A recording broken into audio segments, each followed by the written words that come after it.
Buongiorno, ben ritrovati. Prima edizione dei nostri telegiornali, come di consueto tanti collegamenti con le nostre redazioni e anche tanta cronaca. In apertura subito l'incendio divampato a Verona, divampato questa mattina negli uffici della Polizia Stradale della Questura. Le fiamme scaturite al terzo piano del palazzo probabilmente sono state causate da un cortocircuito. Sul posto sono impegnati i vigili del fuoco, intervenuti anche con un autogru con cestello, e la polizia locale sta intanto regolando la viabilità. La questura è chiusa al pubblico, ma la situazione è sotto controllo.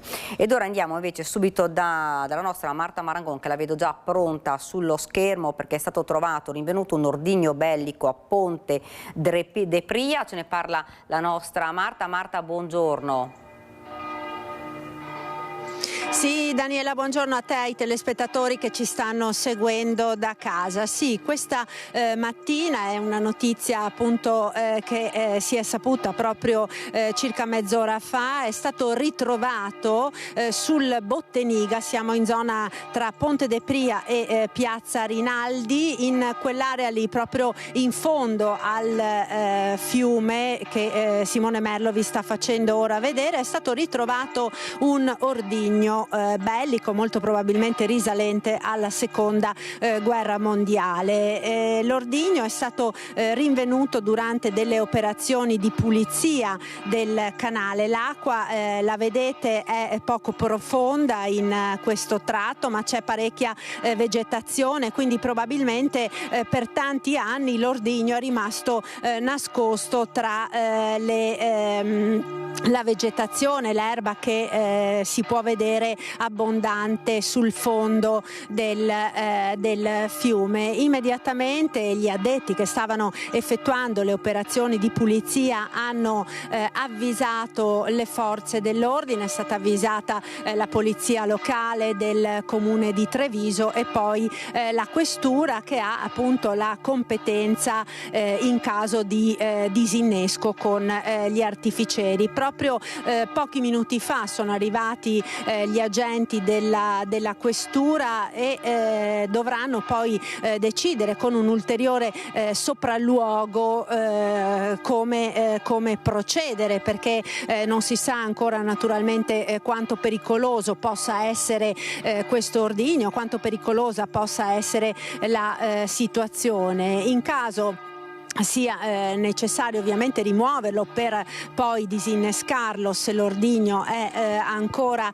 attivo, c'è stato detto che potrebbe anche esserci una evacuazione sul breve raggio di questa zona. Siamo proprio nel cuore di Treviso, lì alle spalle di Simone Merlo il Ponte de Pria, con le mura della città, e sulla destra piazzale Burchelati. Peraltro oggi è tutto molto affollato, essendo giornata di mercato. Sul lato opposto, noi ci troviamo appunto sul lato opposto del ponte, abbiamo Palazzo Rinaldi, quindi la sede del comune con piazza Rinaldi, gli uffici del municipio, la Brat, la biblioteca dei ragazzi. Quindi capite che si tratta di un'area sicuramente estremamente sensibile, delicatissima e frequentatissima della città. Quindi al momento le informazioni che abbiamo sono queste. Vedremo appunto nelle prossime ore le decisioni che verranno prese dalle autorità competenti per il da farsi dopo appunto la scoperta di questo ordigno. Ricordiamo peraltro che scoperte di ordigni non sono nuove in città e in provincia di Treviso, sia sul Piave sia appunto nelle aree della città, tutti ordigni risalenti alla seconda e alla prima guerra mondiale. Da Treviso per ora è tutto, restituisco la linea allo studio. Grazie davvero a Marta Marangone e Simone Merlo. Ovviamente se dovessi avere ulteriori notizie, novità su questa vicenda, puoi chiederci la linea quando vuoi. Noi rimaniamo a Treviso perché c'è stato un lungo post, il primo messaggio dopo il grave infortunio è quello che affida ai social la sciatrice americana Lindsey Vonn, che racconta della frattura alla tibia e scrive: non ho rimpianti. Sentiamo. Ci ho provato, ho sognato, ho saltato. Sintetizza così la sua Olimpiade, la sua gara di discesa libera durata solo pochi secondi, la campionessa americana Lindsey Vonn nel post social pubblicato quando in Italia mancava poco alla mezzanotte. Il suo primo messaggio all'indomani del grave infortunio sulla pista Olimpia di Cortina. Dall'ospedale di Treviso, dove è stata ricoverata e operata per la frattura alla tibia sinistra, Vonn si racconta: ieri il mio sogno olimpico non è finito come avevo sognato, non è stato il finale di un libro o di una favola, ma solo la vita. Ho provato a sognare e ho lavorato tantissimo per farlo, perché nelle gare di discesa di sci la differenza tra una linea strategica e un infortunio catastrofico può essere di soli 5 pollici. Ero semplicemente 5 pollici più stretta sulla mia linea quando il mio braccio destro si è impigliato nella porta, facendomi girare e cadere. Il mio legamento crociato e i precedenti infortuni non c'entrano niente con la mia caduta. Fuga i dubbi e le polemiche, sa di avere gli occhi di tutti addosso, ma anche il sostegno dei suoi tifosi e amici come Yannick Sinner, che su Instagram posta una foto insieme e scrive soltanto: pensando a te, Lindsey Vonn. La 41enne americana prosegue il suo messaggio parlando della grave frattura della tibia, frattura, scrive, al momento stabilizzata, ma a cui serviranno varie operazioni per essere sistemata completamente. Nonostante l'accaduto, aggiunge, non ho rimpianti. Essere al cancelletto di partenza è stata una sensazione incredibile che non dimenticherò mai. Sapere che fossi lì e avevo una chance di vincere è stata la vera vittoria. Ero consapevole che gareggiare fosse un rischio. Lo sci è sempre stato e sempre sarà uno sport incredibilmente pericoloso. E come nelle gare di sci, prendiamo dei rischi nella vita. Sogniamo, amiamo, saltiamo e a volte cadiamo. A volte i nostri cuori si spezzano, a volte non raggiungiamo i sogni che avremmo potuto raggiungere, ma questo è anche il bello della vita, ci possiamo provare. La campionessa non si piange addosso, ma cerca anzi di essere di ispirazione per gli altri. Spero che se qualcosa trarrete di insegnamento dalla mia esperienza sia avere il coraggio per provarci alla grande. La vita è troppo breve per non provare. L'unico fallimento nella vita è proprio non provarci. Io credo in voi tanto quanto voi avete creduto in me. E da Treviso ora ci spostiamo a Padova, sempre con la cronaca, perché c'è stata una rissa tra due famiglie. La violenta lite è cominciata in un condominio del quartiere Mortise ed è proseguita in strada con ben 4 persone ferite. Ce ne parla la nostra Valentina Visentin, che la vedo già pronta nello schermo. Valentina, buongiorno, a te la linea. Sì, buongiorno. La lite violenta è avvenuta prima all'interno del condominio che vedete alle nostre palle, poi si è spostata in strada ieri dopo l'ora di pranzo. L'allarme dato da alcuni residenti che hanno sentito le urla ma hanno visto anche la violenza. A contendersi due famiglie rivali che vivono vicine, vicine di condominio nel palazzo di Rimpettaio.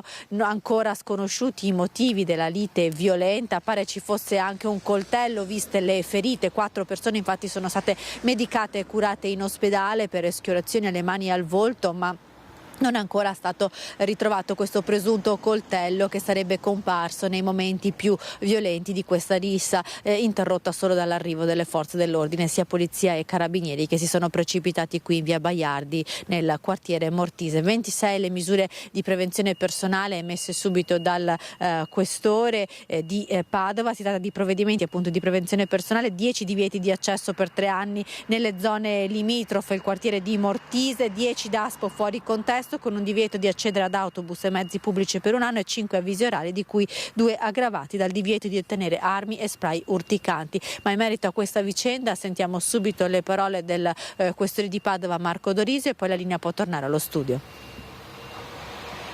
Si è verificata questa situazione proprio di due nuclei familiari che abitano praticamente su due stabili, no, dirimpettai, dove sono in corso di accertamenti un attimo, diciamo, il movente, la causa, dove praticamente forse anche per futili motivi, una banalità, c'è stato un primo diciamo, alterco fra due ragazzi, no, appartenenti alle rispettive famiglie, poi uno ha chiesto l'ausilio di un altro componente. Alla fine si sono affrontati proprio in strada, dando origine ad una vera e propria rissa. Erano poco prima delle 13, quindi in pieno giorno, tanto che gli stessi cittadini hanno cominciato a telefonare al 113 segnalando quanto stava avvenendo. Sono arrivate le pattuglie delle volanti, vista anche il numero di persone coinvolte, oltre 10, anche 2 pattuglie della squadra mobile, quindi innanzitutto riportata, ripristinata la calma. Alcuni di loro presentavano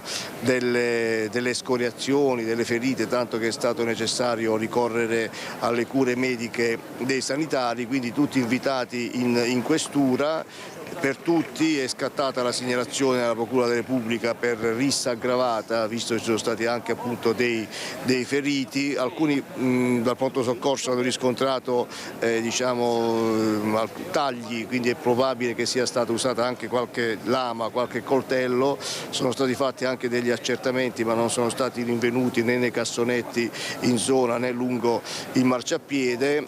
Sicuramente, ripeto, un coinvolgimento dei genitori ma anche dei figli, parliamo di un'età che va dai 20 ai 40 anni, quindi tutti segnalati per questo episodio di rissa, e poi l'applicazione delle misure praticamente di prevenzione personali, dai DACUR ai DASPO, addirittura per 5 di loro che avevano anche dei precedenti per segnalazioni per vari reati, e addirittura il foglio, cioè l'avviso orale, e per 2 anche l'avviso orale aggravato del divieto di poter detenere appunto armi o spray urticanti. Tutte misure finalizzate appunto a esercitare un'azione forte di richiamo per quello che si è verificato. Vuole dare un messaggio ai cittadini della zona a quest'ora? Sì, un episodio, ripeto, siccome è avvenuto alla luce del giorno, sicuramente è un episodio particolarmente cruento, dove hanno assistito appunto i residenti, ma si è trattato proprio di uno scontro tra 2 nuclei familiari ben distinti, già attenzionati, già conosciuti, e comunque poi subito contestualizzato l'intervento grazie alle segnalazioni dei cittadini, dei residenti, e con l'adozione delle misure di natura amministrativa preventiva, oltre che alla segnalazione alla Procura della Repubblica di Padova. E dopo i fatti avvenuti nel Bellunese, dove vi ricordo era stato fatto scendere un bambino dal bus perché non aveva il biglietto adeguato, un altro caso è avvenuto a Vicenza, un altro minore che è stato fatto scendere dal bus sotto la pioggia dopo la scuola, avrebbe dichiarato all'autista di essersi dimenticato l'abbonamento, un fatto grave e clamoroso su cui sono ora in corso accertamenti dall'azienda SVT. Sarebbe rimasto solo, sotto la pioggia, alla fermata del bus dopo essere stato fatto scendere dall'autista del mezzo di trasporto pubblico per aver dichiarato di essere rimasto sprovvisto del tesserino di abbonamento.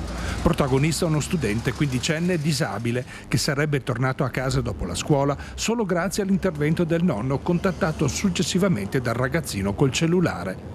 Un grave episodio riportato dalla Stampa che richiama alla memoria la vicenda di fine gennaio dell'11enne in provincia di Belluno, fatto scendere dall'autobus linea 30 a Calalzo Cortina, costretto a camminare per 6 km al gelo sotto la neve perché sprovvisto della maggiorazione del biglietto disposta per le Olimpiadi invernali. A Vicenza il fatto sarebbe accaduto in corso San Felice, nei pressi della fermata dell'Istituto Piovene. Il ragazzino disabile era convinto di essersi dimenticato il documento di viaggio, ritrovandolo invece subito dopo essere stato fatto scendere dal bus. Un comportamento dell'autista inaccettabile che la madre avrebbe reso pubblico denunciando l'accaduto. L'azienda SVT da noi contattata si riserva al momento di commentare l'accaduto e di aver avviato verifiche interne. Se l'episodio fosse confermato come descritto, il comportamento del dipendente verrà sanzionato perché è contrario alla politica di SVT e delle regole di viaggio descritte anche nella carta dei servizi aziendale. Ed ora continuiamo ancora con la cronaca, sempre nel Vicentino. Ci sono stati attimi di terrore ieri mattina in Puglia per un furgone portavalori della ditta vicentina Battistolli. Le colpe è fallito, ma si sono vissuti momenti molto drammatici, li ripercorriamo insieme. Guarda, stanno rubando il furgone, guarda. Guarda. L'assalto ad un furgone portavalori della ditta vicentina Battistolli si consuma in pochi minuti sulla statale 613 in Puglia, all'altezza di Tuturano, frazione di Brindisi. Un comando di 6, forse 8 persone, col volto travisato e armati di tutto punto con Kalashnikov, ha fermato il mezzo blindato con l'inganno di una vettura Alfa Romeo dotata di lampeggiante blu simile a quelli delle forze dell'ordine. In pochi istanti viene piazzata una carica esplosiva nel tentativo di arrivare al carico di denaro, mentre sulla corsia opposta si forma una colonna di curiosi investiti a loro volta dall'onda d'urto. Sul posto arrivano i carabinieri, contro i quali i banditi mettono in atto una sparatoria nella quale nessuno è rimasto ferito. Il bottino nel frattempo rimane nel blindato, il comando è costretto alla fuga. In 2 rubano l'auto di una studentessa diretta all'università per un esame e tentano la fuga a tutta velocità. Inseguiti dai militari vengono catturati dopo un rocambolesco inseguimento concluso con un tentativo di fuga a piedi. Nella colluttazione un carabiniere rimane lievemente ferito, mentre i 2, entrambi foggiani, vengono portati in caserma. È in corso la caccia all'arresto della banda, che ha abbandonato i veicoli a chilometri di distanza senza riuscire a mettere a segno il colpo e senza, fortunatamente, danni alle persone coinvolte in uno scenario drammatico. L'assalto al portavalori ha destato preoccupazione ed allarme a Vicenza sia da parte dei rappresentanti dei lavoratori che dei vertici della società responsabile dei trasporti a rischio.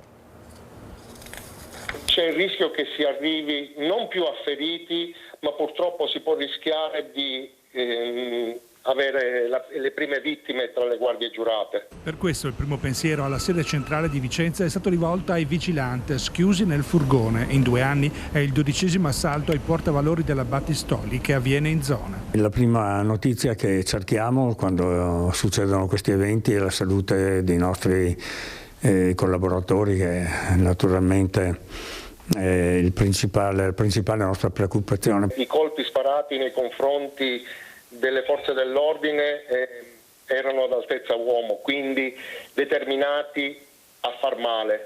E purtroppo anche i cittadini rischiano, perché questa gente è senza scrupoli, non guarda niente, va avanti affatto. Mi metto nei panni dei miei lavoratori che sono in quel momento sul furgone e che subiscono questa violenza che, al di là che fisicamente non abbia portato conseguenze, chi è chiuso nel furgone, nel vano scorta e alla guida rimane in uno stato di shock che non sappiamo quanti giorni duri. La criminalità organizzata ormai agisce a livello militarizzato e giorno dopo giorno questi assalti sono dei rischi ad altissimo livello per le guardie giurate che prestano servizio sui furgoni portavalori.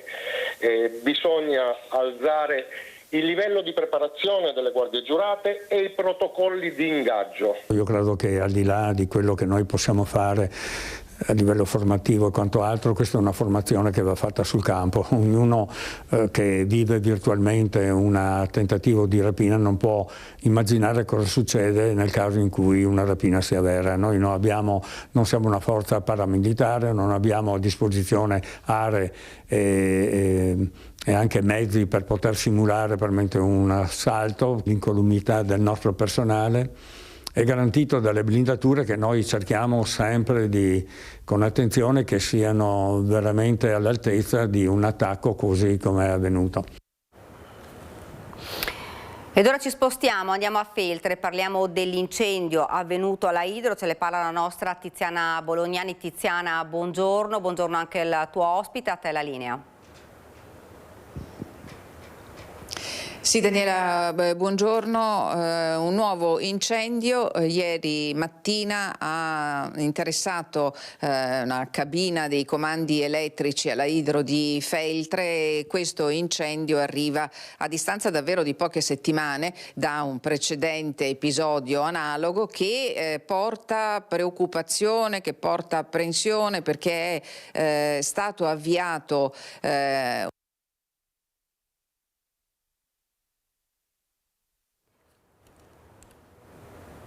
Ci sono dei problemi, vedo dei problemi di collegamento con la nostra Tiziana Bolognani, allora ci fermiamo un attimo, torniamo a Treviso. Viviana Fusaro. Non so se ci sono dei problemi, se abbiamo ancora il collegamento con la nostra Tiziana Bolognani da Belluno oppure no, si è interrotto, magari lo riprendiamo fra qualche minuto. Andiamo subito a Treviso dove avete sentito era stato trovato un ordigno bellico a Ponte de Pria con la nostra Marta Marangon. Non so se ce l'abbiamo collegata la nostra Marta Marangon. Dimmi tu allora quando so, che non sento. Marta, buongiorno, sei di nuovo in onda con noi? Ecco Daniela, sì, siamo nuovamente in diretta dal centro di Treviso, sono arrivati gli artificieri per questo ordigno bellico che è stato rinvenuto questa mattina durante delle operazioni di pulizia del canale Botteniga. Dalle immagini del Simone Merlo li vedete in azione in fondo al fiume dove c'è quella bandierina rossa. Gli artificieri stanno effettuando un sopralluogo in acqua per verificare appunto se l'ordigno sia potenzialmente pericoloso, sia ancora vivo, sia disinnescato. Solo dopo questo primo sopralluogo si capirà come procedere e che cosa fare. Ovviamente qui sul posto c'è la polizia che ha appunto accompagnato i colleghi del nucleo artificieri a effettuare questa prima operazione di sopralluogo sul canale Botteniga. L'area naturalmente è delicatissima, siamo proprio nel cuore di Treviso, tra Piazza Rinaldi, Ponte de Pria. Qui il Botteniga passa proprio in mezzo alle case e ci hanno detto che ovviamente se fosse necessario far brillare in qualche maniera, ovviamente trasportando fuori l'ordigno, sarà necessario effettuare una evacuazione a breve raggio di quest'area. Ecco, stiamo vedendo, io faccio un po' fatica a vedere da qui perché rischierei di coprire le immagini. Ora stanno rientrando gli artificieri verso l'inizio del canale, quindi fra poco potremo capire anche che cosa è successo. Ecco, ha qualcosa in mano, vediamo l'artificiere, ovviamente non riusciamo a capire che cosa sia questo oggetto che ha preso, se sia effettivamente una parte di questo ordigno. Noi tra poco dobbiamo chiudere, Daniela, perché la polizia ci ha detto che possiamo riprendere soltanto una parte delle operazioni, quindi direi che a questo punto sì, ci fanno segno, quindi dobbiamo smettere con le riprese, Daniela, e vi aggiorneremo naturalmente tra poco per farvi sapere com'è andata. A tra poco, Daniela, grazie. Grazie davvero a Marta Marangon. Ovviamente sono fasi delicate queste per cercare di bonificare l'area, l'avete sentita che è nel cuore di Treviso. Ora noi torniamo immediatamente a Feltre, stavamo parlando prima della Idro, c'è a te la linea Tiziana, ti eri bloccata, adesso siamo tornati nuovamente in diretta con te. Sì Daniela, allora vi stavo raccontando di questo nuovo incendio che ha portato preoccupazione, naturalmente ce ne fosse bisogno ancora tra i lavoratori di Idro, ma anche tra le istituzioni che sono fortemente impegnate per fare in modo che lo storico stabilimento in centro a Feltre abbia un futuro. Al mio fianco la sindaca di Feltre Viviana Fusaro. Sindaca, domani c'è comunque l'incontro al Ministero. Sì, guardi, domani si terrà questo incontro al Ministero che sarà ancora più importante rispetto alle condizioni che si sono create adesso in questi giorni. Innanzitutto desidero esprimere la massima solidarietà a tutti i lavoratori, ma soprattutto chiedo fortemente quello che sono le situazioni con le quali mi presenterò domani al tavolo, chiedo fortemente all'azienda un senso di responsabilità al fine di poter attivare una continuità produttiva. Perché necessita assolutamente che venga ripreso lo stabilimento dal punto di vista soprattutto dell'energia, perché è fondamentale per poter continuare l'attività da parte dei lavoratori. Ecco, anche perché, Sindaco, le chiedo scusa, questo incendio naturalmente ha causato il fermo della produzione. Per mettere a posto, per riattivare la cabina dove si è sviluppato questo incendio serviranno settimane di lavoro, settimane che saranno coperte da cassa integrazione. Un durissimo colpo per i lavoratori che oggi sono stati riuniti in assemblea. Beh, certamente da questo punto di vista questo era del tutto inaspettato, ed è per questo che saremo molto fermi domani nel richiedere, oltre a cassa integrazione, degli ammortizzatori che possano coprire una retribuzione diversa rispetto a quella della cassa integrazione. Ma soprattutto, ripeto, questo è un sito produttivo per il quale deve essere garantita la continuità o quantomeno procedure di cessione veloci e sicure che diano certezza al territorio. Quindi al tavolo di domani ci si presenterà con delle richieste ulteriori anche di accelerazione dei tempi di ripristino, perché per carità io non sono un'esperta del settore, ma ritengo che con delle ditte specializzate si possano raggiungere questi risultati in tempi più veloci rispetto a quelli previsti dall'azienda. D'altra parte l'Italia ha mostrato che è stata in grado di realizzare una pista da bob in tempi decisamente inaspettati rispetto al preventivato per riattivare la produzione a idro.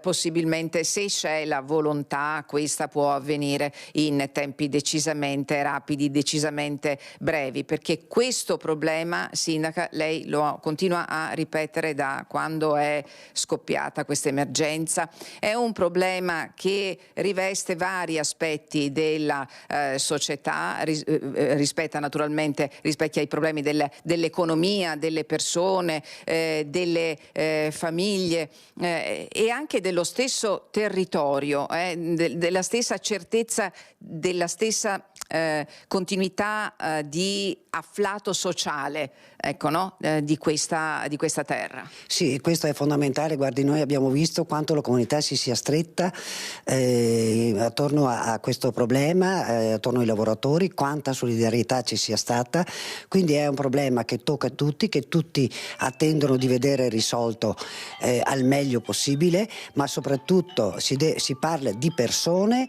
e sulle persone non si può scherzare quando si trattano famiglie che rischiano problematiche molto più ampie, che vanno ad investire non solo le famiglie stesse, ma, come ben diceva lei, tutto il territorio. Quindi la posizione dell'azienda deve essere di volontà, di certezza nel momento in cui deve dare delle risposte. Noi domani esigiamo delle risposte, innanzitutto per questa problematica che è emersa proprio purtroppo quest'oggi e come diceva poc'anzi le settimane precedenti, la cessione, e quindi delle sicurezze dalle quali dobbiamo uscire dal tavolo, perché altrimenti non possiamo assolutamente permettere di subire passivamente quanto l'azienda indica. Importante il tavolo, perché adesso le trattative si svolgono a livello ministeriale. Il Ministero ha dimostrato un senso di profonda appartenenza al territorio di Feltre, lo ha detto palesemente attraverso i propri rappresentanti, quindi noi abbiamo una posizione chiara che è condivisa pienamente a livello governativo. Questo credo che sia fondamentale. Attraverso questo io ho delle speranze, più che speranze, quasi delle certezze. Grazie alla sindaca di Feltre Viviana Fusaro. Gli aggiornamenti, faremo anche il punto sugli esiti delle assemblee questa sera nel nostro telegiornale. Per ora da Feltre è tutto, ti restituisco la linea. Grazie davvero a Tiziana Bolognani insieme a Tommaso Migotte. Noi ora Parliamo del giorno del ricordo, la cerimonia in piazzale Martiri Giuliani e Dalmati delle Foibe a Marghera, presenti tutte le autorità e le più alte cariche istituzionali della Regione e del Comune di Venezia, una commemorazione a cui hanno preso parte anche i bambini delle scuole elementari, un momento di raccoglimento e di ricordo di chi nel 1948 è arrivato in Italia da esule.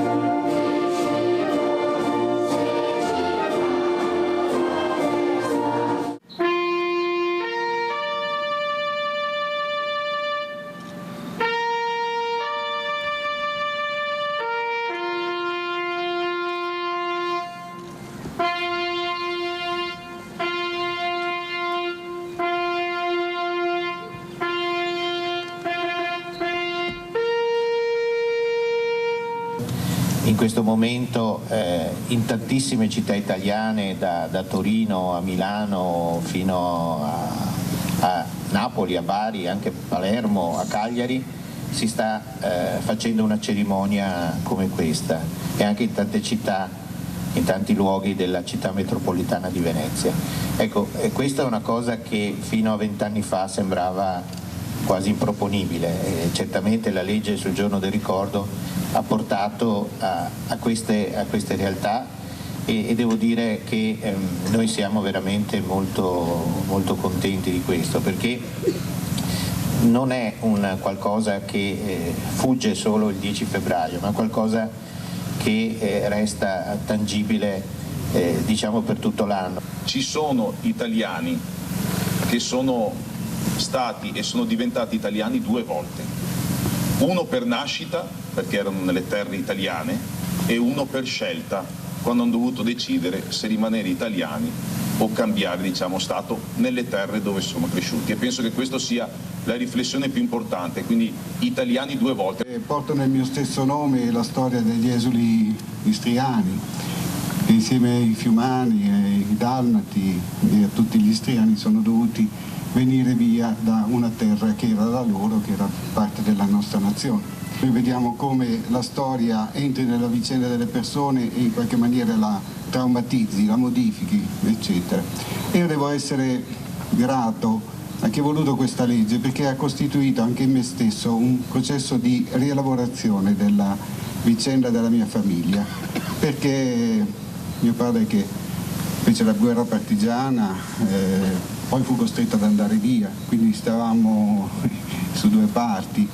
E però è stato costretto ad andare via. L'unica colpa che ha avuto questa gente era di essere italiani. Sono nato a Zara nel 1932, sono venuto qui in Italia nel 1948 appena, perché dopo la guerra, dopo l'occupazione croata da Jugoslavia, hanno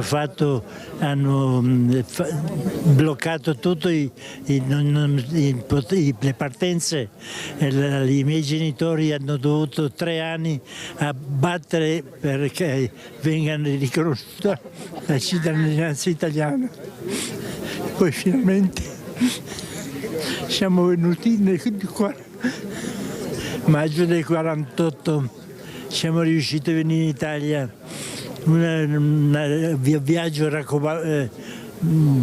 rocambolesco, non facile da fare, già difficile per spiegarlo.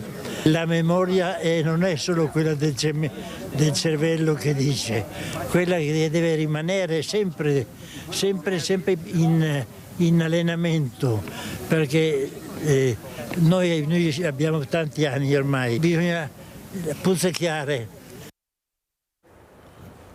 E anche a Udine si è celebrato il giorno del ricordo. Presidente Zuccolini, il suo messaggio in questa cerimonia a Udine per il giorno del ricordo? Grazie per questa domanda. Il messaggio è quello che cerchiamo di portare sempre avanti. Questa è la giornata del ricordo. Cosa significa? Vogliamo ricordare tutto quello che è successo, le vittime innocenti, le foibe, tutte quelle persone che hanno dovuto lasciare la loro casa. Ma il messaggio che vogliamo anche passare, ed è rivolto a tutti e in modo particolare ai giovani, che tutto questo non deve mai più succedere. Ed è per questo che noi ci impegniamo tanto in questa direzione. Non devono più succedere guerre, lotte o episodi di questo genere. Ecco, questo è il messaggio importante. In questa occasione sono diffuse anche alcune stime rispetto agli esuli che transitarono qui nel territorio anche a Udine. Sì, c'è stato un campo profughi di smistamento in via Pradamano, dove la scuola adesso si parla di 300.000, 350.000 persone che hanno dovuto lasciare le loro terre, le loro case e passare tramite Udine, perché poi sono stati spostati in tanti campi d'Italia. Sindaco De Toni, anche qui la cerimonia in ricordo appunto delle tante vittime delle foibe e dell'esodo istriano-friulano-dalmata. Per fortuna che il nostro paese ha dedicato una giornata, quella che è stata un'autentica pulizia etnica, una delle tante fatte in Europa, per noi una delle più dolorose, perché ha privato la propria terra persone che abitavano lì da centinaia di anni. Pensate a Pola, e oggi per radio sentivo appunto che la nave toscana portò qualcosa come decine di migliaia di abitanti di Pola a Venezia. È una tragedia che c'è stata e che è giusto ricordare, perché in Europa purtroppo stanno avvenendo ancora queste pulizie etniche a est e la storia purtroppo insegna poco, e invece noi dobbiamo mantenere la lezione. Ed ora ci fermiamo, una piccola pausa pubblicitaria, poi torniamo nuovamente in diretta con la nostra prima edizione. Siamo tornati nuovamente in diretta, andiamo subito a Treviso perché ci sono delle novità. Avevamo visto l'artificiere con in mano qualcosa, adesso ci spiega tutto la nostra Marta Maragon, che si trova sempre lì sul posto. Marta, buongiorno di nuovo e a te la linea. Sì, di nuovo. Allora, ci sono delle novità e sono delle novità positive, nel senso che fortunatamente si è trattato di un falso allarme, così ci hanno confermato poco fa gli artificieri che hanno recuperato questo oggetto, che effettivamente aveva tutte le sembianze di un proiettile d'artiglieria, ma in realtà era qualcosa di molto simile ad una vecchia latta tutta arrugginita, ovviamente, quindi un occhio non esperto non riusciva a riconoscere la differenza. Chiaramente, ovviamente, questa mattina gli operai del comune, che erano impegnati nelle operazioni di pulizia del Botteniga, sfalciando appunto alcuni rami e l'erba che c'è sul fiume, probabilmente hanno mosso qualcosa che ha fatto uscire dalla sabbia del fondale questo oggetto, e giustamente hanno seguito tutte quelle che sono le misure di protocollo, anche perché ci spiegavano gli artificieri più di qualche volta, insomma, si sono verificati specialmente nei fiumi dei ritrovamenti di ordigni, ed effettivamente questo oggetto aveva tutte le sembianze di un proiettile d'artiglieria. Fortunatamente non era così, quindi questa latta, diciamo, è stata recuperata dagli artificieri, e possiamo dire quindi cessato allarme. Da Treviso è tutto, restituisco la linea. Grazie davvero Marta Maragon. Dunque, insomma, tutto bene, perché come avete sentito non era un ordigno, sarebbe stato davvero complicato nel cuore di Treviso, quindi l'allarme è cessato subito dopo il controllo da parte degli artificiali. Noi rimaniamo a Treviso perché ne abbiamo parlato davvero spesso di truffe, e questa volta nelle grinfie di due malviventi è finita una coppia di coniugi di Silea. Anche stavolta stavolta il raggiro è partito con una telefonata di un sedicente maresciallo dei Carabinieri, bottino, l'oro di famiglia, circa 15.000 euro. E in questo caso si è trattato di far leva sul rispetto per le istituzioni, quindi è stato invitato il soggetto a venire qui in caserma da un fantomatico maresciallo per fare una verifica su una macchina che era stata utilizzata per una rapina, dopodiché l'altro complice si è invece recato dalla signora e le ha fatto consegnare i monili in oro perché si presumeva che fossero appunto fonte di un reato. Raggirati da 2 truffatori e derubati di tutti i gioielli di famiglia per un valore di circa 15.000 euro. Vittima dell'ennesimo episodio una coppia di pensionati di Silea, 75 anni lui, 70 lei, 2 persone colte, non certo sprovvedute, che però sono cadute nella rete dei truffatori che hanno fatto leva sull'onestà ed il rispetto delle istituzioni, in questo caso l'Arma dei Carabinieri. Abbiamo arrestato 2 ladri, dobbiamo fare un accertamento sulla sua auto, venga al comando di via Cornarotta ma parcheggi al Duomo, veniamo a prenderla noi, ha detto un finto maresciallo al telefono al marito, e mentre quest'ultimo andava a Treviso, il complice, sempre presentandosi come carabiniere, ha chiamato la moglie dicendo che avrebbe mandato un perito a casa per fare una verifica sui gioielli, e poco dopo il perito, finto, ha suonato alla porta dicendo alla signora di mettere i gioielli in un panno, li porto in caserma dove c'è suo marito con il maresciallo. E la signora gli ha consegnato tutto l'oro di casa. Solo quando il marito è rientrato, dopo che nessuno si era presentato in Piazza Duomo, i coniugi hanno capito di essere stati truffati. Il nostro consiglio è sempre quello di non consegnare, non rispondere a queste chiamate, perché né l'Arma dei Carabinieri né le altre istituzioni si presentano presso le abitazioni per chiedere oro e tantomeno denaro. Nel dubbio, ricordano ancora i Carabinieri, non esitare a fare una telefonata al 112 per verificare chi chiama o si presenta alla porta di casa.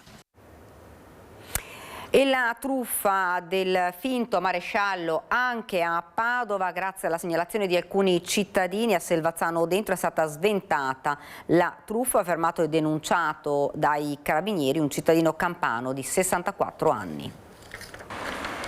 Non hanno avuto esitazioni, hanno chiamato i Carabinieri. Hanno pensato di non girarsi dall'altra parte i clienti e il titolare di un bar di Selvazzano Dentro, che, insospettiti dalla conversazione al telefono dai toni eccessivamente gentili di un avventore sconosciuto, hanno composto il 112. Fermato pochi minuti dopo da una gazzella dei Carabinieri, l'uomo, un campano di 64 anni, si è rivelato un truffatore che solo pochi minuti prima era al telefono con un'anziana di 91 anni che vive a Selvazzano, alla quale si era presentato come maresciallo dei Carabinieri. Il nipote, secondo il malvivente, era finito nei guai per una rapina e solo grazie ai gioielli che aveva in casa, che si era fatto descrivere con dovizia di particolari, avrebbe potuto aiutarlo. Sventata la truffa, per l'uomo è scattata la denuncia.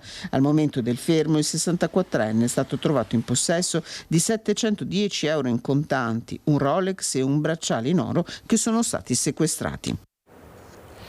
Ed ora parliamo di falsi corsi di formazione per ottenere crediti di imposta. La Guardia di Finanza di Padova ha denunciato un imprenditore. Dai documenti risultava la formazione di 20 dipendenti che avrebbero seguito appositi corsi, ma niente di tutto questo era reale. E grazie a un accertamento fiscale che il gruppo di Padova della Guardia di Finanza ha scoperto come un'impresa dell'Interland, operante nella produzione e nel commercio di calzature, avesse ottenuto dallo Stato un credito d'imposta di 150.000 euro per corsi di formazione a cui i dipendenti in realtà non avevano mai partecipato, apponendo firme sui registri in modo del tutto artificioso. L'imprenditore, a seguito dell'accertamento, è stato denunciato alla Procura della Repubblica di Padova con l'accusa di indebita compensazione. Per l'uomo è stato chiesto il rinvio a giudizio. Nel frattempo l'imprenditore ha deciso di versare imposte evase, comprensive di sanzioni e interessi, per 195.000 euro. Ed ora ci colleghiamo immediatamente con Roberto Padrin, presidente della provincia di Belluno, che si trova probabilmente a Cortina. Presidente, intanto buongiorno. Non la sentiamo, aiuto. Aspetti Presidente che non la sentiamo, vediamo se riusciamo a ricollegare l'audio, perché noi la vediamo ma non la sentiamo in questo momento. Eccolo qua, adesso la sentiamo forse. Io sento benissimo. Bene, sta andando verso Cortina? Andando verso Cortina, sono andato Protezione Civile dell'Aquila per un po' ringraziare Presidente, per incontrare. Presidente, purtroppo non riusciamo a sentirla, la sentiamo perché probabilmente essendo in moto la macchina facciamo difficoltà, l'audio non è buono. No, niente, Presidente. Eccoci, vediamo se riusciamo. Ecco, noi ci siamo fermati. Ecco, grazie Presidente. Ecco, stava andando a Cortina, diceva, insomma, come probabilmente fa... No, siamo andati questa mattina a salutare i volontari di Protezione Civile dell'ANA per ringraziarli anche del lavoro che stanno svolgendo a Borca di Cadore, dove c'è di fatto una sala operativa, e a San Vito. Adesso noi ci stiamo dirigendo su Cortina per capire lì anche come si sta svolgendo. Questa mattina siamo stati al CCS di Belluno, che è l'altra sala operativa che coordina tutte le operazioni su Cortina, e devo dire che tutto per il momento sta funzionando al meglio, quindi in questi primi 2 o 3 giorni, diciamo così, di gare la situazione è sotto controllo. Ecco, fra l'altro ieri abbiamo visto insomma anche tanta gente arrivare, anche perché c'era una giornata comunque di sosta per gli atleti, quindi girare anche per Cortina e tutti gli atleti delle Olimpiadi, quindi è stata insomma anche una giornata molto molto bella. Sì, l'entusiasmo cresce di giorno in giorno. È chiaro che i risultati poi fatti nel fine settimana e le medaglie vinte hanno creato ovviamente maggiore attenzione e interesse. Ieri sera, fra l'altro, c'era la semifinale del curling, fra l'altro alle 2 adesso c'è la sfida con la Gran Bretagna per la medaglia di bronzo, e quindi è chiaro che più i giorni passano più c'è una grande attenzione. Adesso le gare più importanti sono per giovedì, c'è il Supergigante femminile, dove fra l'altro è previsto anche l'arrivo del Presidente della Repubblica Sergio Mattarella, e quindi anche da quel punto di vista stiamo attendendo questo momento, che è un momento sicuramente tra i più significativi ed importanti per Cortina e la provincia di Belluno. Ecco, appunto lei diceva anche insomma l'arrivo del Presidente, altra giornata che sarà importante non solo per l'arrivo del Presidente, ma anche perché probabilmente saranno potenziati ovviamente tutti i controlli che già sono importanti. Beh sì, insomma c'è stato un grandissimo dispiegamento da parte delle forze dell'ordine, che attraverso il coordinamento della Prefettura, della Questura, della Fondazione Milano Cortina, della Regione, insomma della provincia. Qua devo dire che tutti gli enti, per quanto di loro competenza, hanno fatto e stanno facendo la loro parte, rendendoci conto che forse non sempre è comprensibile che ci troviamo a Cortina, piccolo paese di 6.000 anime, che sta gestendo un evento di portata mondiale, e quindi credetemi è veramente un impegno straordinario anche per l'amministrazione comunale di Cortina, che sta facendo uno sforzo immane per cercare che tutto, ripeto, vada al meglio. Dopodiché ci sono state create anche dei punti di ritrovo che sono molto visitati da parte di sponsor, da parte Casa Veneto, dico, la nostra lounge all'Alexander Hall, insomma ci sono anche momenti di confronto che vanno oltre quello che è l'aspetto agonistico delle Olimpiadi. Ecco Presidente, le rubo proprio altri 2 secondi, che so che dopo deve andare via giustamente. Senta, c'è stato un po' non parliamo di polemica, insomma un po' di sofferenza da parte di altri dei comuni limitrofi, perché dicono il problema di veicolare i messaggi di strade chiuse, passe per arrivare, potrebbe aver creato qualche problema nei comuni limitrofi, dove lamentano insomma sicuramente meno turismo e meno gente. Ma lì purtroppo l'informazione, siccome è stata data più volte e più volte si è modificata, perché giustamente la stampa fa il suo dovere e il suo lavoro, io da giornalista lo comprendo, ma forse era opportuno arrivare dopo tutto il percorso, diciamo così, di condivisione alla soluzione finale. Invece qui purtroppo, dando notizie che poi si sono modificate, si è creato alcune incomprensioni, e quindi sembrava che bisognasse avere il pass per andare in qualsiasi parte della provincia di Belluno oltre Longarone. Così non è, che la 203 a Gordina veniva chiusa. Sono tutte abbastanza cose che poi sono modificate in corso d'opera, quindi si può girare liberamente per tutta la provincia di Belluno, eccetto ovviamente Cortina e i mezzi sopra le 7,5 tonnellate, che possono circolare solo dalle 21 alle 4, salvo quelli di prima necessità. Quindi queste informazioni ovviamente le dobbiamo dare, quindi il pass non serve se si vuole andare a Pieve di Cadore, a Auronzo, in Comelico, a San Vito di Cadore. Lì a Dogana Vecchia c'è un blocco e dalla parte di là a Fiammes che impedisce di raggiungere Cortina se non ha il pass. Tutto il resto della provincia si può circolare liberamente. Anche perché, Presidente, insomma, si parla di volano, di turismo, però si rischia dall'altra parte di creare problemi ad altre cittadine turistiche che, insomma, possono vivere anche di questo turismo, ma se poi i turisti ci vanno. Sì, ecco, quello è un po' quello che si è un po' notato in questo primo fine settimana, dopodiché il traffico è andato scorrevolissimo e quindi qua ci troviamo di fronte a dire: bene, vogliamo il traffico, non vogliamo il traffico, vogliamo la gente, non vogliamo la gente. È un ragionamento che potremo stare qui ore e ore a sviscerarlo e poi secondo me una soluzione non la troveremo mai. Dovremo trovare il giusto equilibrio, ma per trovare il giusto equilibrio sono convinto che dovremo aspettare ancora un paio, 2 o 3 anni con la realizzazione della variante di Longarone, che da quel punto di vista secondo me potrà risolvere una buona parte di questi problemi del traffico, diciamo così, da Longarone verso Cortina. Presidente, io la ringrazio, la lascio andare perché so che insomma si è fermato per fare il collegamento con noi, quindi la ringrazio e le auguro una buona giornata e una buona giornata anche di lavoro. Grazie. Grazie a voi e buona giornata a tutti. Grazie. Noi ora ci spostiamo a Vicenza perché c'è stata una conferenza stampa a Trissino con Giacomo Possamai, il presidente dell'Ordine degli Avvocati di Vicenza, Alessandro Moscatelli, per un appello congiunto relativo proprio al Tribunale della Pedemontana. Ce ne parla per noi la nostra Luisa Bertini insieme a Simone Squarcina. Sì, buongiorno a te, buongiorno ai nostri telespettatori. Sono in compagnia con il sindaco Giacomo Possamai, con il presidente dell'Ordine degli Avvocati Alessandro Moscatelli, proprio per parlare del Tribunale della Pedemontana e di un appello congiunto, di una richiesta congiunta. Hanno inviato una lettera per un'udienza al presidente della Commissione Giustizia alla Camera. Qual è il motivo, sindaco?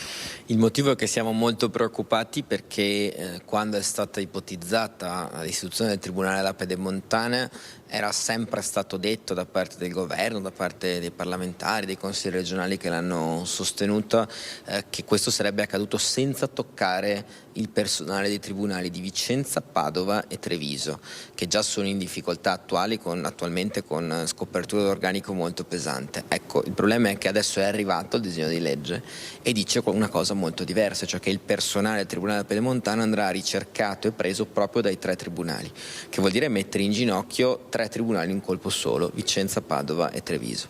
Siccome siamo molto preoccupati perché adesso i fatti parlano chiaro, abbiamo richiesto di essere auditi alla Commissione Giustizia della Camera, che è quella dove verrà incardinato e discusso il provvedimento per prima, proprio per presentare la nostra posizione, per spiegare ai parlamentari quali sono le criticità di questo disegno di legge.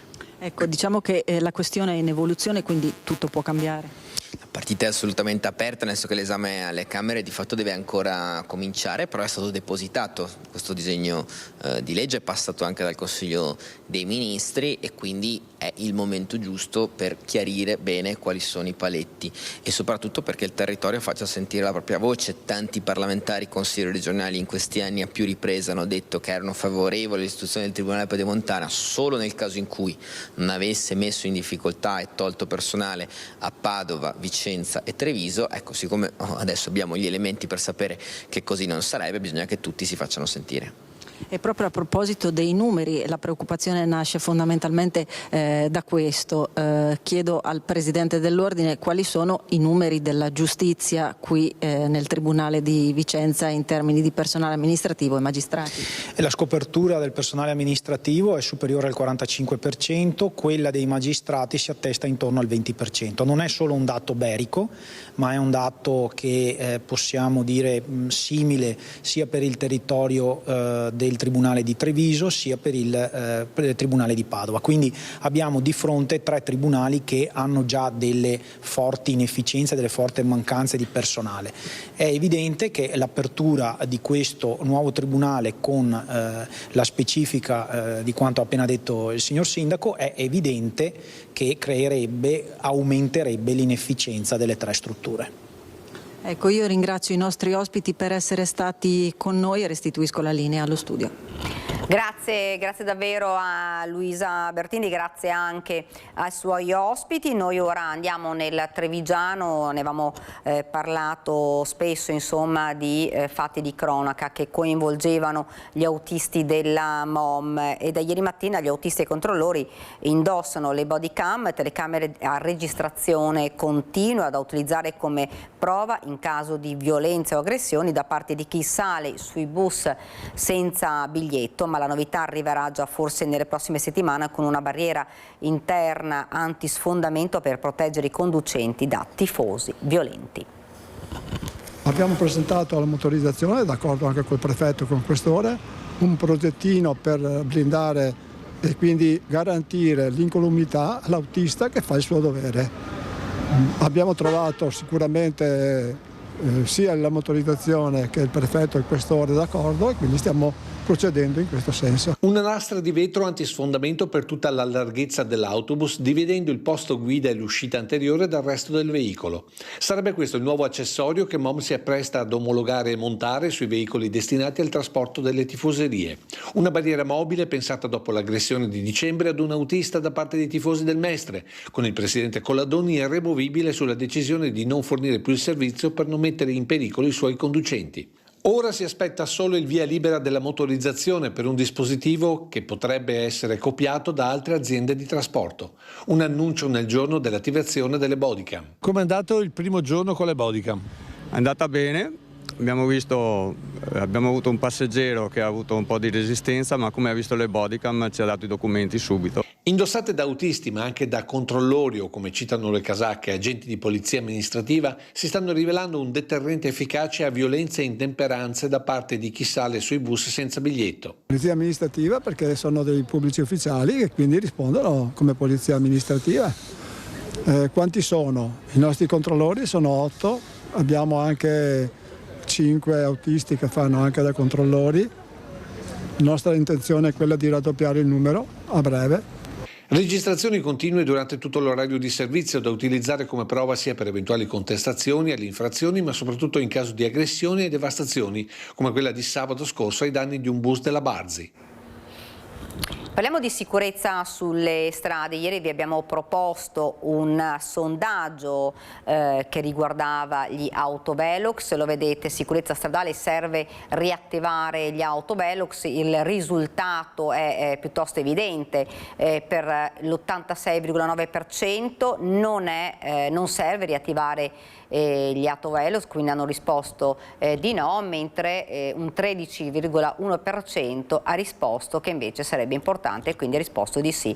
Questo era il sondaggio che vi abbiamo proposto noi ieri sera. Ora ci fermiamo, c'è una piccola pausa pubblicitaria e poi torniamo in studio con il sindaco di Calalzo e parleremo proprio delle problematiche riguardanti al turismo, agli alberghi e anche ai cittadini che magari fanno fatica, l'abbiamo sentito anche con il presidente della provincia di Belluno, magari a raggiungere delle località per paura di trovarsi magari con qualche ostacolo lungo la strada o qualche magari pass che viene richiesto. In realtà, come avete sentito il presidente, non è così, ma ne parliamo proprio con il sindaco di Calalzo fra pochissimo.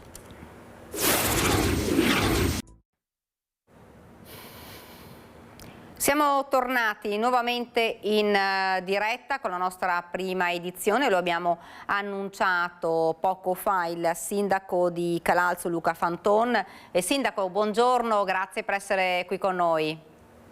Buongiorno, grazie a voi per l'invito. Sindaco, allora abbiamo parlato anche con il presidente della provincia, Padrin. Partiamo subito dall'argomento che più sta facendo discutere, perché alcuni comuni insomma, hanno detto i turisti vengono poco perché c'è stata un po' un'informazione, una controinformazione sulla questione delle strade, per cui la gente ha paura di essere bloccata in delle strade e non raggiunge le cittadine che sono limitrofe, insomma, quindi c'è preoccupazione da questo punto di vista per i turisti. Sì, diciamo che la campagna mediatica che è stata fatta nei confronti delle Olimpiadi prima appunto dell'inizio delle Olimpiadi è stata abbastanza basata anche su un terrorismo mediatico, nel senso che si cercavano tutti i problemi che potevano sorgere si comunicavano tutti questi problemi, si parlava di problemi, si è parlato poco di probabili soluzioni che potevano essere adottate, e si è creato un po' questo alone di mistero su tutta la faccenda, su come raggiungere Cortina, come arrivare, che mezzi più opportuni utilizzare, e questo avrà creato sicuramente nell'utenza delle difficoltà che magari piuttosto che affrontarle hanno deciso di non intraprendere questo viaggio, insomma, ecco sicuramente. Ecco, invece diciamo, insomma, l'ha detto anche in maniera molto chiara il Presidente della provincia, insomma, le località possono essere raggiunte tutte, l'unica problematica è per chi va a Cortina, tutto il resto delle strade sono agibili e non c'è nessun problema, questo va detto. Sindaco, intanto com'è la situazione lì a Calalzo? Allora, diciamo innanzitutto che Cortina la problematica è arrivarci con la macchina propria, perché si può raggiungere fino a San Vito e poi è necessario il pass, però con i mezzi pubblici che non sono stati messi in campo, che ripeto è una cosa bellissima, che io da utente, da sindaco di Calalzo dico, se fosse così tutto l'anno sarebbe una cosa fantastica. C'è un autobus che raggiunge Cortina ogni 20 minuti, che parte da Calalzo per raggiungere Cortina ogni 20 minuti, e questo garantisce insomma un trasporto eccezionale. Calalzo, la situazione è buona, nel senso che Calalzo è sempre stata identificata come un hub logistico per i vari volontari e gli addetti ai lavori che devono raggiungere appunto l'Evenio di Cortina. Nei nostri alberghi sono alloggiate appunto forze dell'ordine e anche una televisione straniera che ha preso alloggio in un albergo, e ci sono anche parecchi volontari che utilizzano una colonia del comune di Padova gestita da un'associazione che ha fatto appunto dei prezzi calmierati proprio per offrire a questi volontari, che appunto, come dice la parola stessa, offrono il loro lavoro gratuitamente, un alloggio nei pressi di Cortina, perché si parla di 50 minuti da Cortina, a un prezzo ottimo. Un'iniziativa lodevolissima di questa associazione carantina che ha permesso ai volontari di vivere qui, ecco, e anche agli autisti dei pullman che alloggiano in questa struttura. Ecco, quindi Sindaco, insomma, a Calalzo ci sono forze dell'ordine, adesso appunto volontari e anche gran parte, insomma, o una parte della stampa straniera. Ma c'è una televisione straniera che alloggia all'albergo Ferrovia, qui proprio nei pressi della ferrovia, della stazione di Calalzo, e poi ci sono delle forze dell'ordine. Gli altri volontari coinvolgono da tutti i paesi limitrofi per raggiungere Calalzo, per poi prendere i pullman dedicati che fanno la tratta Calalzo-Cortina, sia per gli ospiti che per i vari volontari. Insomma è un po' un nodo logistico, e ci sono appunto questi volontari, si vedono che girano per i nostri paesi, la mattina molto presto e la sera quando rientrano dai servizi. Solitamente vedo che hanno 2 turni, il primo che inizia molto presto alle 7 di mattina a Cortina, perciò ci sono i primi autobus che partono dalla stazione alle 5, 4:45 e rientrano poi verso il primo pomeriggio, e poi la seconda tornata rientrano verso sera, verso la mezzanotte. Comunque c'è un bel movimento di volontari in paese. Ecco, adesso insomma queste 2 settimane ovviamente c'è un po' il pienone, un po' negli hotel, insomma anche nei ristoranti, tutto ovviamente per seguire le Olimpiadi Milano-Cortina, però insomma questo di rimanere un volano per il futuro, perché questa è l'importanza.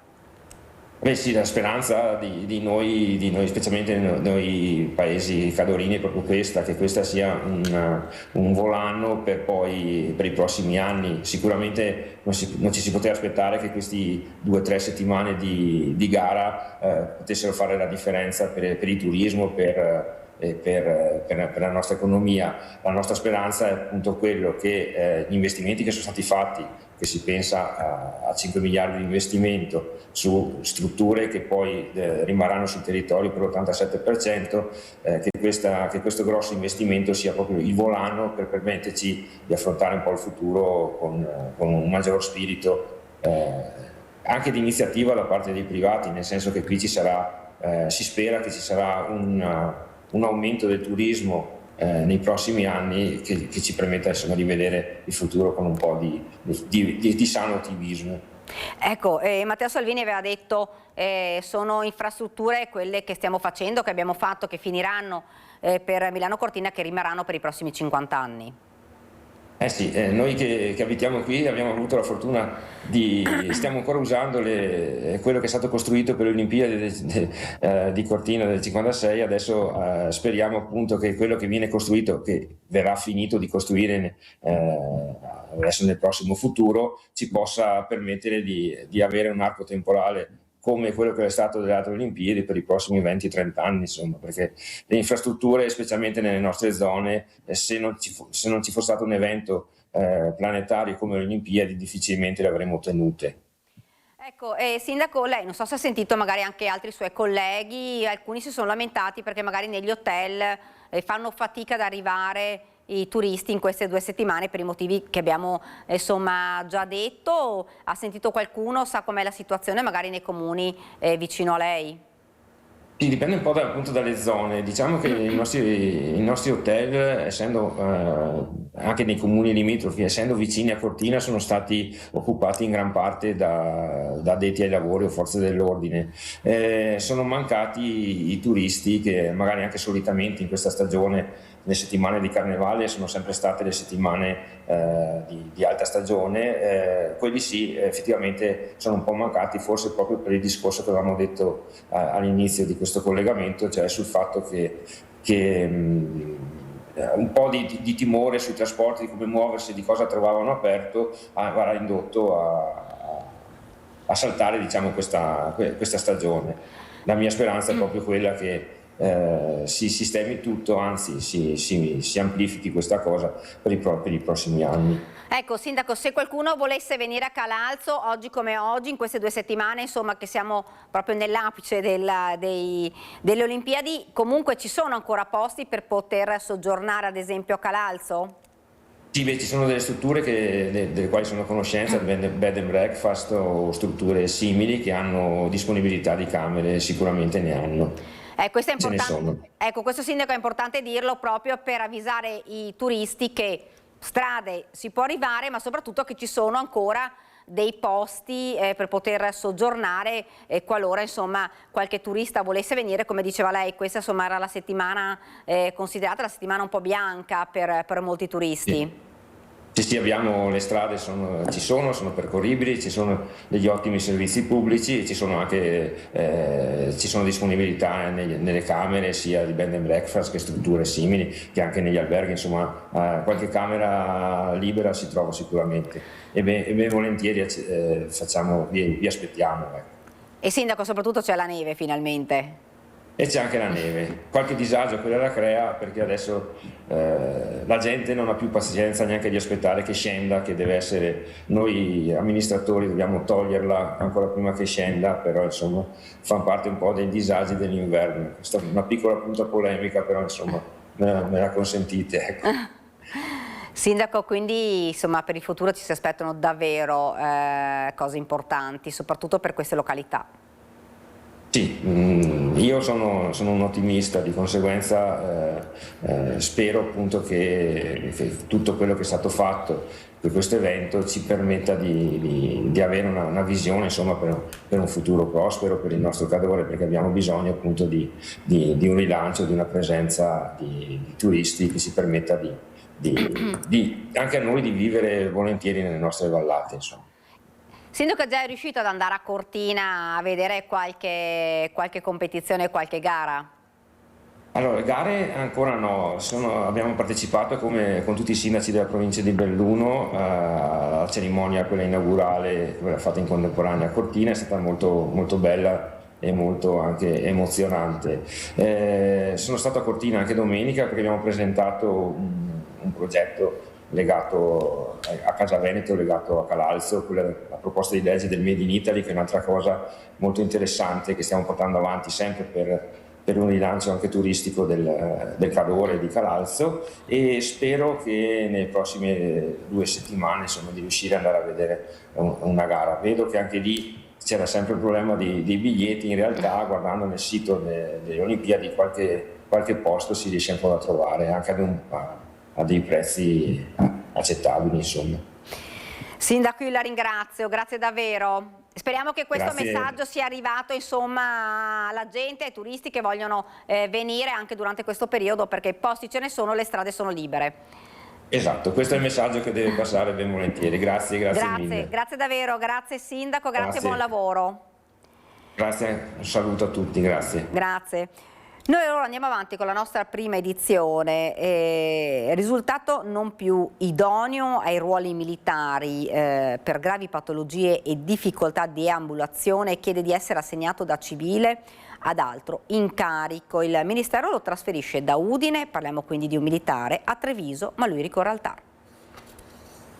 Invalido all'80% con problemi di deambulazione, sofferente per le conseguenze di patologie oncologiche, 2 figli minori di cui uno disabile. Questa è la condizione in cui si trova un militare in servizio al 3° Reggimento Genio Guastatore di Udine, di età intorno ai 50 anni, dichiarato poi non più idoneo a svolgere il servizio militare dalla Commissione Medica del Dipartimento Militare di Padova e pertanto riformato per motivi di salute e reimpiegabile a richiesta nei ruoli del personale civile del Ministero della Difesa. Fin qui niente di strano. Il problema subentra quando il Ministero lo assegna alla sezione rifornimenti e mantenimento di Treviso, distante 115 km da Udine dove risiede, e con la prospettiva ogni giorno di dover percorrere 230 km tra andata e ritorno, nelle condizioni di salute e familiari in cui si trova una situazione insostenibile.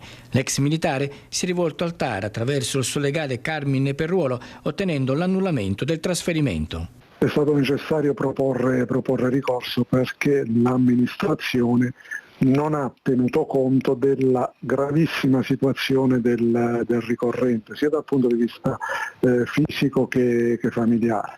L'amministrazione ha svolto una istruttoria veramente carente, nonostante il TAR anche in altre occasioni rispetto a giudizi da me eseguiti aveva dato delle specifiche indicazioni in queste casistiche. Bisogna tener conto della situazione psicofisica dei militari transitati e delle esigenze di natura familiare.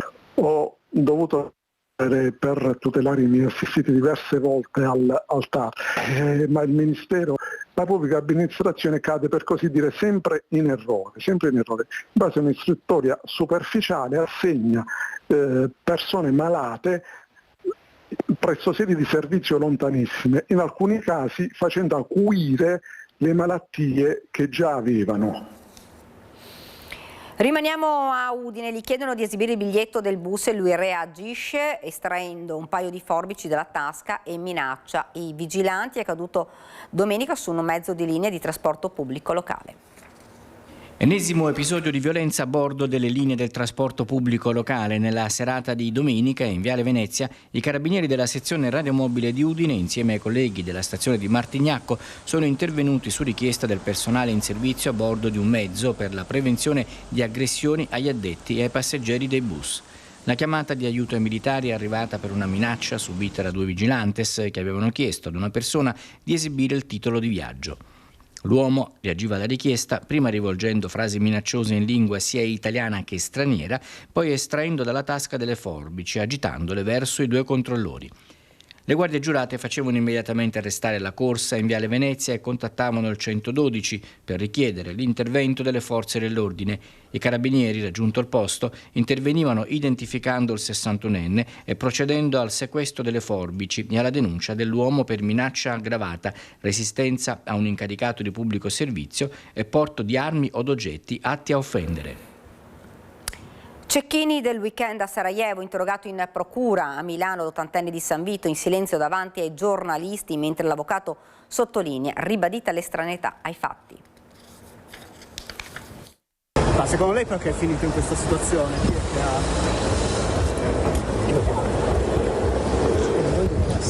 Senta, il suo datore di lavoro diceva che non è vero che andavate in botte in quegli anni. Cappellino nero e mascherina sul volto per non farsi riconoscere. Così l'80enne ex camionista di San Vito al Tagliamento, indagato dalla Procura di Milano per presunti omicidi commessi durante l'assedio di Sarajevo tra il 1992 e il 1995, è stato intercettato all'uscita dell'interrogatorio. Davanti ai magistrati è rimasto per circa un'ora e mezza. All'incontro hanno partecipato gli investigatori del ROS dei Carabinieri, il pubblico ministero Alessandro Goppis e il procuratore Marcello Viola. Secondo quanto emerso, l'uomo avrebbe risposto a tutte le domande, negando ogni accusa e sostenendo di non essere mai stato a Sarajevo. Crede di aver chiarito la sua posizione? Spera di uscirne bene? Quante volte è andato in Bosnia? Al momento l'80enne è l'unico indagato ufficiale nell'inchiesta sui cosiddetti cecchini del weekend. In base a testimonianze e materiali d'archivio, alcune persone infatti si sarebbero infiltrate tra i militari per sparare contro civili, anche donne, anziani e bambini. La procura sta inoltre valutando anche l'ipotesi che tiratori stranieri siano stati pagati per compiere gli omicidi. All'uscita dagli uffici giudiziari l'uomo non ha rilasciato dichiarazioni e ha raggiunto rapidamente l'auto che lo ha riportato verso casa. Sul posto anche il suo difensore, l'avvocato Giovanni Menegon, che ha commentato brevemente la vicenda.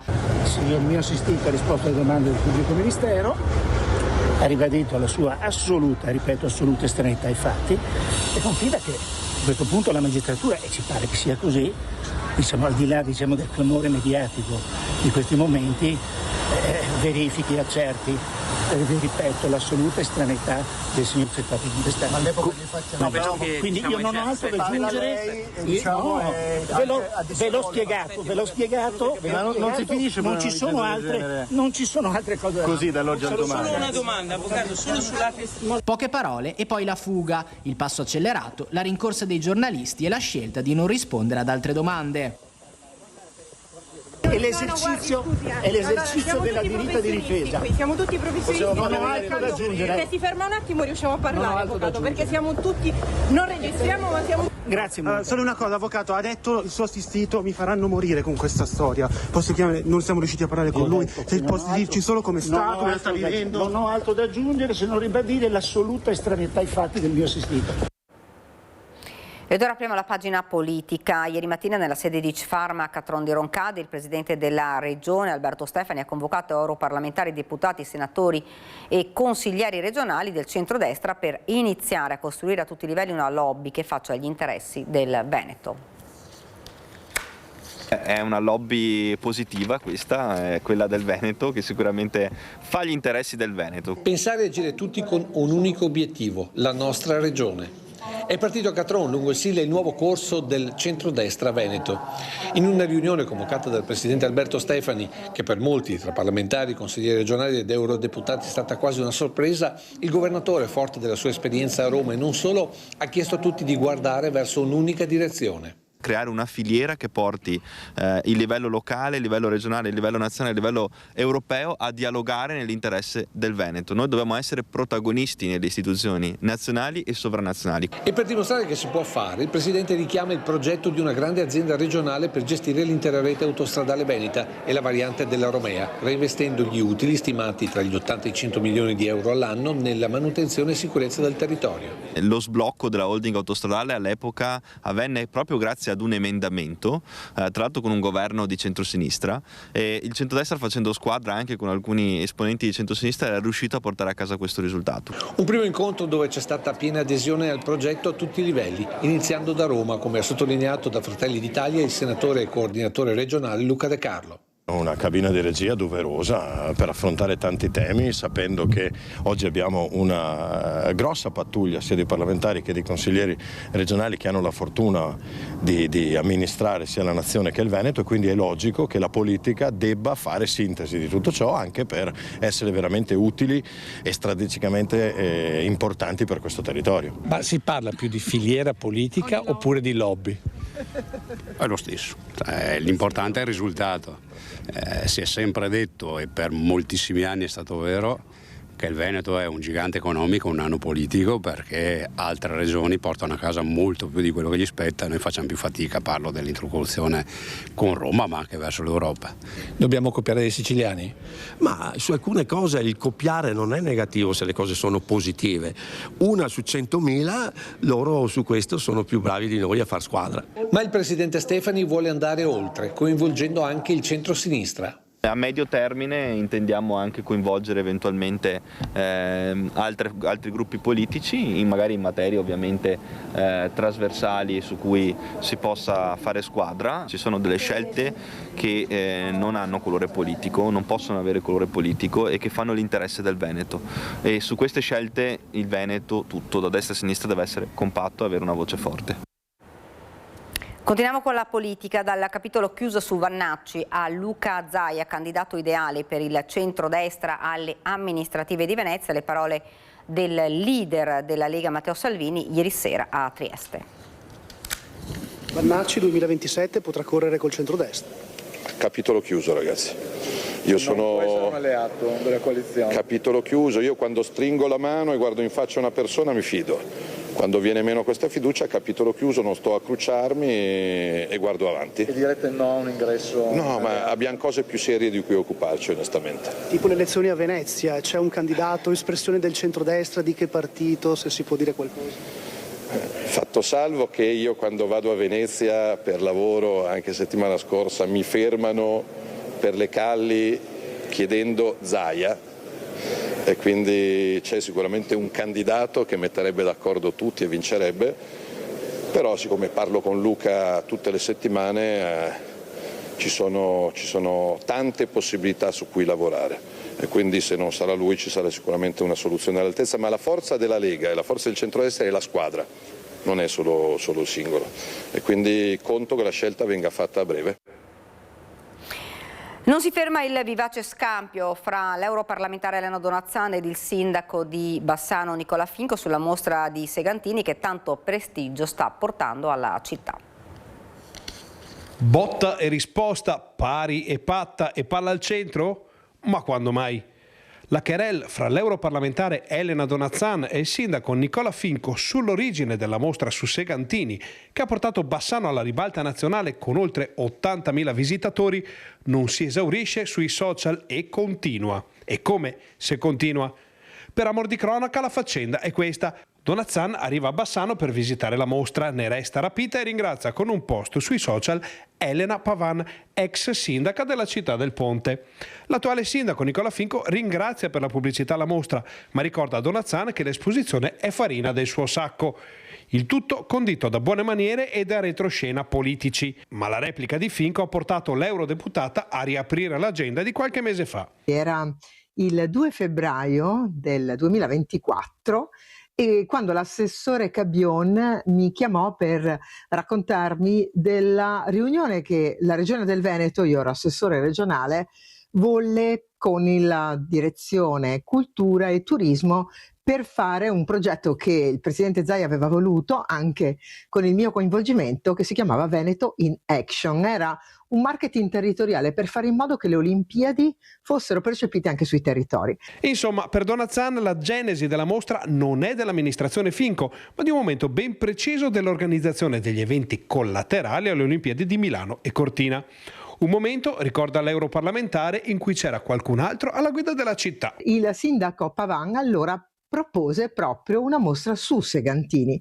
Poi l'amministrazione Finco l'ha presa in mano, fece la parte di organizzazione, ma a me piace ricordare questo tipo di filone perché in fondo si chiama continuità amministrativa. Quando le cose sono belle è giusto che un'amministrazione le porti avanti, al di là che il sindaco si chiami Pavan o Finco. Terminiamo con il carnevale. Tra lo spettacolo all'Arsenale e i dinner show a Cavendramin Calergi sono iniziati gli splendidi spettacoli in acqua a Palazzo.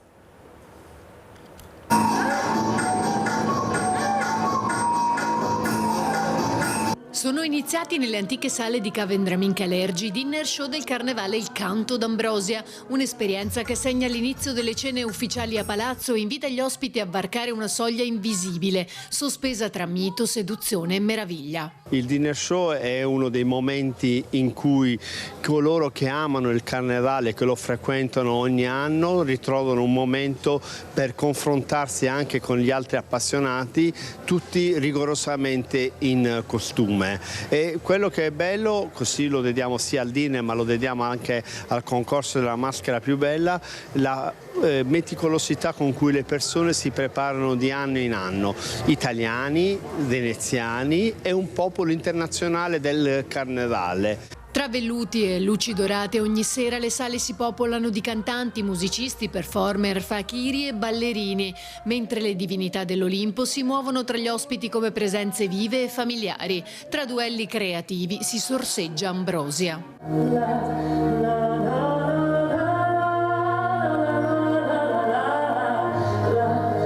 Il viaggio ha origine da Olimpia, dove gli dei vegliavano sui desideri degli uomini e l'Ambrosia concedeva l'illusione dell'eternità. Il gioco inteso come sfida, ma sfida più come per superare obiettivi, superare i propri limiti, per arrivare al concetto di uomo universale, come diciamo anche nello spettacolo, e quindi un superamento di limiti per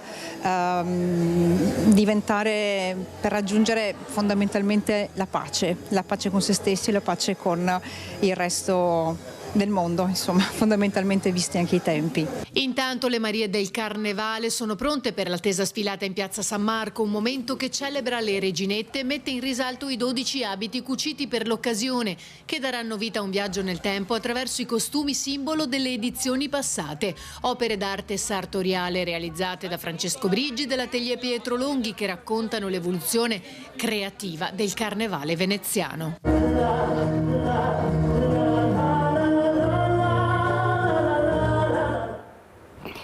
Ed è davvero tutto, ringrazio i registi Alessandro Granzera e Edoardo Paris per averci seguito, vi do appuntamento per la prima edizione a domani e vi ricordo la nostra programmazione con il film intorno alle 16. Grazie per averci seguito, arrivederci.